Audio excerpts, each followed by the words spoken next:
The phone rings. It's a sound that usually means dinner plans, maybe a wrong number. Tonight, it sounds like a death knell. He's in the study, pacing, his face slick with sweat under the soft lamplight. He looks like a cornered animal, eyes darting, hands trembling. I'm in the doorway, frozen, a glass of water cold against my palm. The ringing stops. A beat of silence hangs in the air, thick and suffocating. Then his voice. It's not the booming, confident tone I've heard for years sealing deals, charming investors.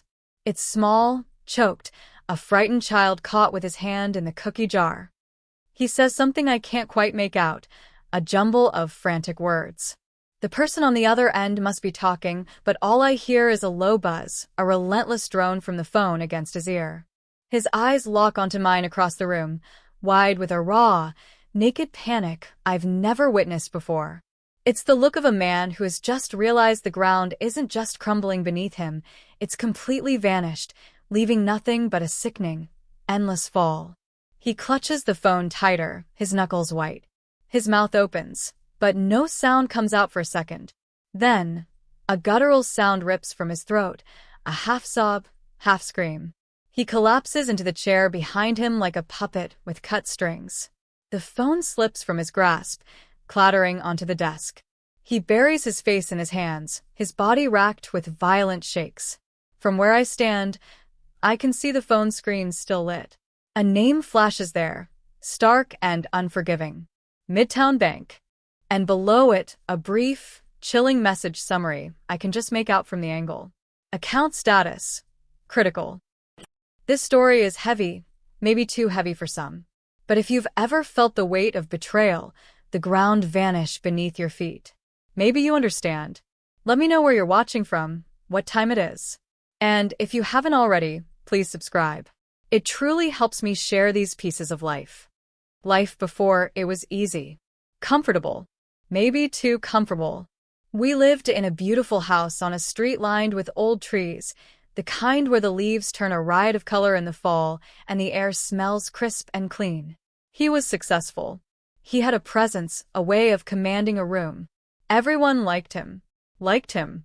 He built things, businesses, networks, a life that glittered from the outside.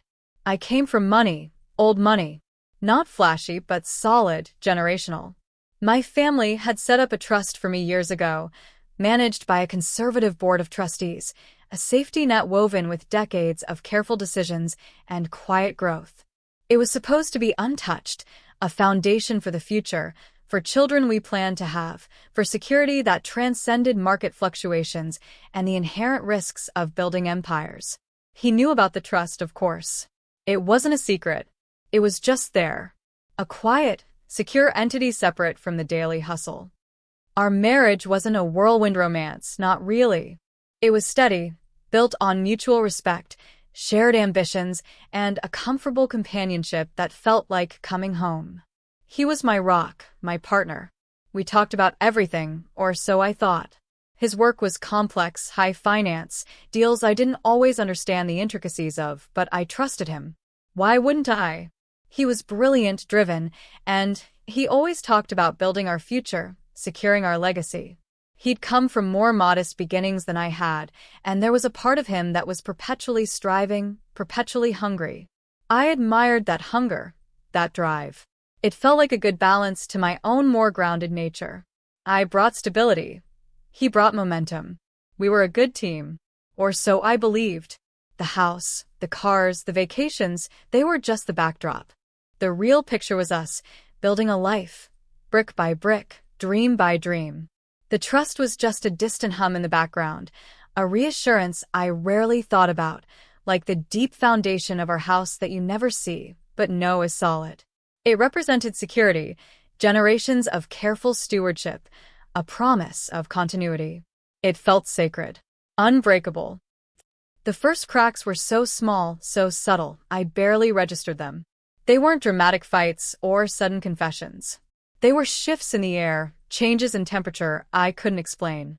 He started working longer hours. Nothing unusual for him, but the tension he carried home intensified.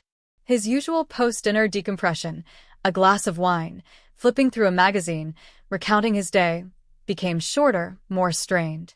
He'd stare into space, a faraway, troubled look in his eyes. He'd snap at small things, things he would normally brush off with a dry joke. "Are you okay?" I'd ask, reaching for his hand. He'd flinch almost imperceptibly, then force a smile. "Just tired, love." Big project. The phone became an extension of his hand, glued to it day and night. He'd take calls in hushed tones in the other room, ending them abruptly if I walked by. Emails were guarded, screens closed quickly. His energy shifted from focused ambition to a nervous, jittery tension. He seemed haunted. Sleepless nights became common. I'd wake up to find his side of the bed empty, the light on under the study door. I'd find him there, hunched over his laptop, a half-empty glass of whiskey beside him, the air thick with stale tension. He'd jump when I touched his shoulder. "Can't sleep," he'd murmur, rubbing his eyes. Mind racing, he talked about cash flow, about bridging loans, about needing flexibility. Abstract, terms that felt like a foreign language. He needed more liquidity, more room to maneuver. One evening, he mentioned needing some paperwork signed, something routine for collateral on a new venture.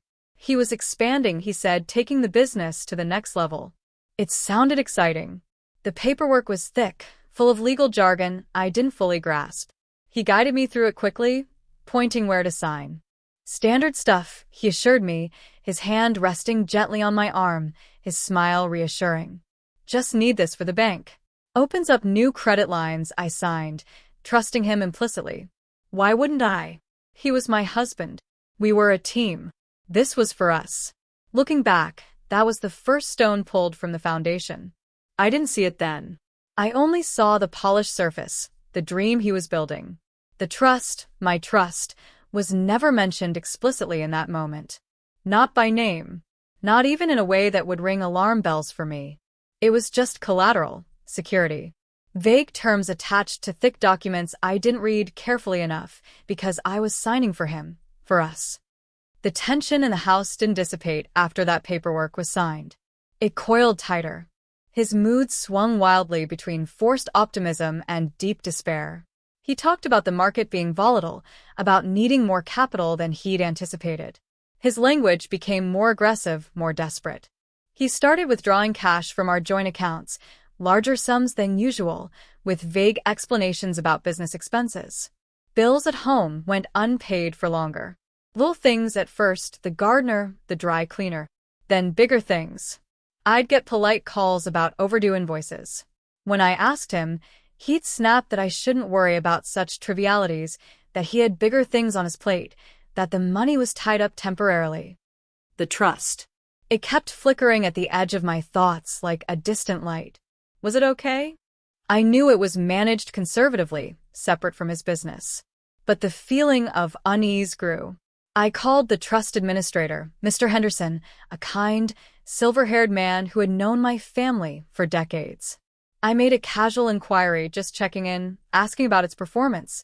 Mr. Henderson was his usual polite self, but there was a slight stiffness in his voice, a hesitation I hadn't heard before. He reassured me everything was proceeding as planned, but mentioned some unusual activity, requests that the board was reviewing carefully in accordance with the trust charter. Unusual activity. He wouldn't elaborate, citing confidentiality. Even to me, the beneficiary. My family had set it up that way to protect it. I felt a cold knot form in my stomach. This wasn't just about his business anymore. This was about something fundamental. Something that wasn't just ours but belonged to my family's history, my future, and potentially my children's future. The questions gnawed at me. What kind of unusual activity? What requests? Was he involved? It seemed impossible. He knew how sacred the trust was, how protected. But the tremor in Mr. Henderson's voice, the tension radiating from my husband, the missing money, the pieces didn't fit the comfortable picture of our life anymore. They pointed to something dark, something hidden. The feeling of dread became a constant companion. I started digging. Quietly. Not wanting to upset him, to seem distrustful. I went through his discarded mail, his office trash. I found bank statements with alarming overdrafts, threatening letters from creditors, documents with company names I didn't recognize. It was a tangled web of debt and frantic maneuvers. Then I found it, tucked away in a folder labeled Archive Taxes, hidden beneath old returns. A loan agreement.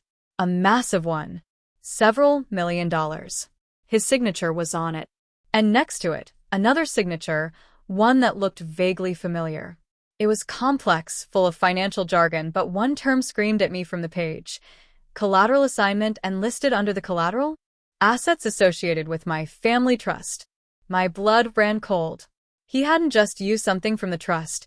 He had pledged the trust itself, or a significant portion of its value, as security for his debts. Without my explicit, informed consent. Without the trustee's knowledge or approval. How? How could he do this? The paperwork I'd signed months ago, was that it? Had he somehow used my signature on something innocuous to imply consent for this? Had he forged something? My mind reeled. This wasn't just a business problem. This was a profound betrayal, a violation not just of our marriage, but of my family legacy, the security they had worked so hard to build for me. The realization hit me like a physical blow. The knot in my stomach tightened into a hard, painful stone. The man I loved, my husband, had gambled with my birthright, with my family's safety net, to feed his own ambition or to stave off a collapse he hadn't told me about. The discovery changed everything. The house, which had always felt like a sanctuary, now felt like a cage. Every smile he gave me seemed like a performance. Every touch felt tainted. The trust wasn't just money. It was decades of my family's history, their values, their protection for me. He had treated it like chips at a casino, betting it all on his reckless plays. The scale of the betrayal was breathtaking. $5 million. Pledging the trust's principal. It wasn't just risky. It felt criminal. He had gone behind my back, used my family's most protected asset as if it were his personal piggy bank. The quiet tension he'd been carrying wasn't just stress. It was guilt. It was fear of being found out. I couldn't confront him. Not yet. Not with the raw, searing anger I felt. My first instinct was panic, pure, unadulterated fear. What happens now? Could he actually lose the trust? My family's legacy? Could this collapse pull me down with him? My mind raced, trying to understand the implications. I reread the loan document, trying to decipher the clauses. It mentioned specific conditions for calling the debt, for seizing the collateral. It was a tangled mess designed to protect the bank, not the borrower. I watched him, a stranger in my own home. He continued his frantic dance, juggling calls, disappearing for meetings, coming home late, smelling of stale coffee and desperation. He talked about needing one big win to turn things around. One big win. While my safety net was tied up as collateral for his existing losses. The hypocrisy, the sheer audacity of it, was staggering. I felt a cold detachment set in. The love I had felt for him began to curdle into something bitter and sharp. He hadn't just lied. He had fundamentally misunderstood or disregarded everything I represented, everything my family's trust stood for. The pressure intensified. More aggressive letters arrived, not just from creditors, but from the bank holding the loan. They were demanding updated financial statements, expressing concern about liquidity, mentioning covenant breaches. The legal language escalated. The bank was getting nervous. And his desperation grew. He started talking about needing access to capital quickly, about temporary measures to cover shortfalls. He even hinted at needing me to co-sign on something else, another bridging loan, something that would buy him time. He framed it as saving us, saving our future. He stood there, looking earnest, talking about the importance of partnership, while the document outlining his betrayal lay hidden in my study. He had no idea I knew. He saw my quietness as concern, my distance as stress over his business woes. He tried to be reassuring, pulling me close, telling me not to worry my pretty head about the complexities of finance. His condescension felt like a fresh insult layered on top of the betrayal. He thought I was a naive wife, easily manipulated. That was his biggest mistake. My family's trust wasn't just money. It was built on principles of caution, foresight, and protecting what was important. And I had inherited more than just money from them. I had inherited a steely resolve, a quiet strength that he had completely underestimated. The bank's letters became more urgent. They set deadlines. They talked about foreclosure, about evaluating the collateral. The $5 million debt wasn't being serviced, and his other assets weren't sufficient. The focus was shifting to the trust. Fear, cold and sharp, gripped me. Could I lose it? Could his recklessness cost me everything my family had built? The panic was overwhelming at times. I'd lie awake at night, the walls of the room feeling like they were closing in, imagining the headlines, the shame, the loss. But beneath the fear, something else began to stir. Anger. A cold, righteous anger. He hadn't just put himself at risk. He had put me at risk, my past, my future. He had poisoned the well. He thought he was the only player in the game, moving pieces on a board I didn't understand. But he had overlooked one crucial detail. I owned the board. And I knew the rules he had broken. The trust charter, the legal framework my family had put in place, was designed to prevent exactly this kind of reckless exposure.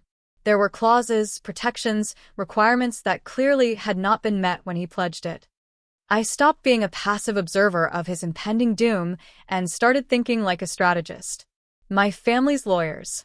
They were formidable, discreet, and fiercely protective of the trust. I scheduled a meeting. I didn't tell him. I walked into their sterile, hushed offices with the loan document, the bank letters, and the heavy weight of my discovery. I laid it all out. Mr. Sterling, the senior partner, listened patiently, his face impassive. When I finished, the silence in the room was deafening. He picked up the loan document, his eyes scanning the fine print. Collateral assignment, he murmured, his voice low. He looked at me over his spectacles. Did you consent to this, explicitly, in writing, with full knowledge of what was being pledged? No, I said, my voice steady despite the tremor in my hands. He had me sign something months ago, but he said it was for collateral on a new venture. He never mentioned the trust by name. He never explained this was putting the trust principal at risk. Mr. Sterling nodded slowly. As I suspected, this appears to be a misrepresentation, at best. Fraudulent use of your potential interest in the trust, leveraging it without proper authority from you or the trustees. He steepled his fingers. The trust is protected by its charter. Any attempt to pledge its assets requires the unanimous consent of the trustees, a formal resolution, and clear documentation. This loan document, it's based on a false premise of valid collateral. He explained the legal implications. The bank believed it had valid collateral, based on whatever documentation my husband had provided or misrepresented. When they discovered the collateral wasn't legally sound, it would trigger a cascade of defaults. The loan would be called immediately, and the bank would pursue him for the full amount, targeting his personal and business assets first. The trust, because the pledge was invalid from the start, would likely be protected, though there would be a legal battle to confirm it. This was it. This was the turning point. I wasn't just going to sit by and wait for the inevitable train wreck. I could be proactive. I could ensure the trust was shielded and that the consequences landed squarely where they belonged. On him. I looked at Mr. Sterling. What happens if the bank discovers the collateral isn't valid now? They would call the debt instantly, he stated flatly. They would seize any other available assets he has pledged or that are in his name. A cold, sharp clarity settled over me. He had betrayed me, gambled with my family's legacy, and underestimated me completely. He was digging his own grave, and the bank was about to push him in. I could stand back and watch. Or I could ensure the shovel hit the mark precisely, protecting what was mine in the process. What do you need from me? I asked. Mr. Sterling looked at me, a flicker of understanding in his eyes. Documentation. Anything you have regarding the original signing, his representations to you, proof that you were unaware the trust was being pledged. I spent the next few days gathering everything. Old emails, texts, even cryptic notes he'd left lying around. I remembered specific conversations, specific lies he'd told about the routine paperwork. I worked with Mr. Sterling's team, providing them with a detailed timeline, every scrap of evidence I had. They, in turn, began quiet communications. Not with my husband, but with the bank's legal department. They weren't accusing him of fraud yet. They were simply clarifying the nature of the collateral assignment, presenting the trust's charter, gently pointing out the potential invalidity of the pledge without the trustee's approval or my informed consent. It was a carefully orchestrated move, designed to trigger the bank's own risk assessment mechanisms, to make them realize his collateral was shaky ground, to make them nervous enough to act. The house was a powder keg.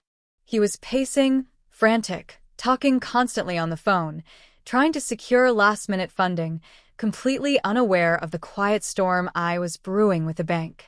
He talked about the bank being unreasonable, pushy. He thought it was standard pressure tactics. He had no idea the ground was being cut out from under him, not by chance but by design. My design. Then came the day. The phone call that ripped through the strained quiet of the house like a gunshot.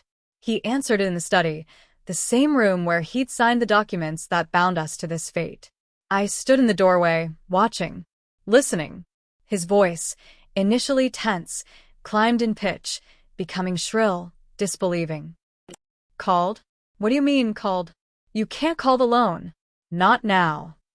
He was shouting now, his face red, veins bulging in his neck. The collateral is right there. The trust. He paused, listening, his eyes wide with a sudden, terrifying comprehension. The bank on the other end was explaining something. Something about the collateral being under review. Something about irregularities. About invalidity. Invalid? What are you talking about? She signed. She knew, he roared, a desperate lie escaping his lips. His eyes darted to mine in the doorway, and for a fleeting second, I saw recognition flicker there, a dawning horror. He saw the coldness in my eyes, the lack of surprise. He saw that I knew. The voice on the phone was relentless. Calm, professional, devastating. I couldn't hear the words, but I saw their effect on him. His face crumpled. The shouting stopped. He slumped back into the chair, the phone falling from his hand. His head fell forward, resting against the desk. His shoulders shook with silent sobs. The bank had called the debt, and they had dismissed the trust as valid collateral. They had discovered his deception, prompted by the quiet, precise questions from my lawyers. And now they were moving, swiftly, without mercy. Their legal team was already in motion, targeting his business accounts, his personal assets, anything he had pledged. The collateral he thought was his safety net, the trust he'd gambled with, was useless to him. And the bank was coming for everything else. He lifted his head slowly, his eyes, red-rimmed and full of a desperate, animal fear, fixed on me. He stumbled towards me, reaching out. You knew, he whispered, the accusation heavy in the air. I didn't move. I didn't flinch. I knew, I confirmed, my voice steady, devoid of emotion. Why? He choked out. Why didn't you tell me? We could have fixed it. Fixed it? I repeated, a dry, humorless laugh escaping my lips. Fix putting my family's legacy at risk? Fix the lies? Fix the betrayal? There is no fixing this. He stared at me, truly seeing me for the first time in months, maybe years. Seeing the stranger I had become, the woman he had created with his deceit. The realization of the depth of his miscalculation, of my role in his downfall, hit him with the force of a physical blow. His face contorted, not just with fear of the bank, but with the shock of being utterly, completely blindsided by the person he thought he owned. He had played a high-stakes game, convinced he was the only one with a hand. He never saw that I had been dealt the winning cards months ago, and I had simply waited for the perfect moment to lay them down. The next few days were a blur of controlled chaos. Legal notices arrived. Bank officials, cold and efficient, appeared at his office, then at the house, itemizing assets, changing locks on properties he owned. His business accounts were frozen. His cars were repossessed. The glamorous facade of his life crumbled with astonishing speed. He was stripped bare, financially ruined. The $5 million loan, unsecured by the invalid trust collateral, hung around his neck like a millstone. The bank pursued him relentlessly for the full amount, plus interest and penalties. He paced the empty rooms of the house, a ghost in his own life, ranting about the unfairness of it all, about the bank being vultures. He never once truly acknowledged what he had done, the scale of his betrayal. He saw himself as a victim of circumstance, of a ruthless financial system, of a market downturn. He never saw me, standing quietly in the wreckage, the architect of his immediate demise. He had expected me to cry, to plead, maybe even to use the trust to bail him out. He expected the naive wife. He got the daughter of a family who knew how to protect its own. The trust remained untouched, a solid island in the storm. My lawyers had done their job perfectly. The invalid collateral pledge was voided. The bank's claim was solely against him. The legal battle to confirm the trust's protection was swift and decisive, thanks to the clear terms of the charter and the evidence I provided about his misrepresentation. He was left with nothing. The house was heavily mortgaged and eventually sold. His businesses were liquidated for pennies on the dollar. He faced potential bankruptcy, legal battles that would drain any remaining resources, and the chilling reality of a $5 million debt with no collateral. He had screamed when the bank called his debt and seized his properties, screamed in shock and rage and disbelief. But the real scream should have been for the moment he underestimated the quiet strength of the woman standing beside him, the one who watched him dig his grave and then handed the bank the shovel. The air in the house finally clears. The tension breaks, not with a bang, but with an exhale. He's gone now. Out of my life. The pieces are being put back together, slowly, deliberately. The trust is safe, a testament to my family's foresight and, now, my own difficult decision. The silence in the house is vast, sometimes lonely, but it's a clean silence, free from the hum of lies and the weight of secrets. It wasn't about revenge, not really. It was about protection. Protecting what was mine, what was sacred, from someone who saw it only as a tool for his own reckless ambition. It's a heavy lesson, learned at immense cost. Trust is the most valuable collateral, and once broken, it can never be repaid. I stand here now, in the quiet house, the dust settling, feeling the weight of the past and the fragile hope of a future I will build on my own terms. If this story resonated with you, if you've ever had to stand firm when everything felt like it was falling apart, I'd love to hear your version in the comments. Tell me where you're listening from and what time it is. Thanks for being here. Subscribing helps bring more of these stories to life.